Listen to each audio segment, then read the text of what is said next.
Hello friends, let us now learn about the dose dependent action of dopamine. So if you see the dose dependent action of dopamine, dose, then infusion rate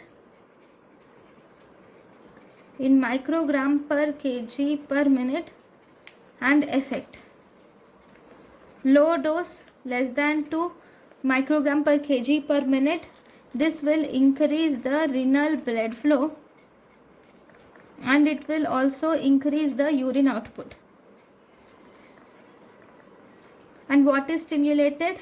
D1 stimulation causes. So at a dose of less than 2 microgram per kg per minute, D1 is stimulated, which increases the renal blood flow and increases urine output. Then at a medium dose, that is 2 to 10 microgram per kg per minute, beta 1 is stimulated, thus increasing or activating cardiac action. Okay. Then at higher doses, more than 10 microgram per kg per minute, alpha 1 is stimulated. Alpha 1 causes vasoconstriction and increasing diastolic blood pressure will occur.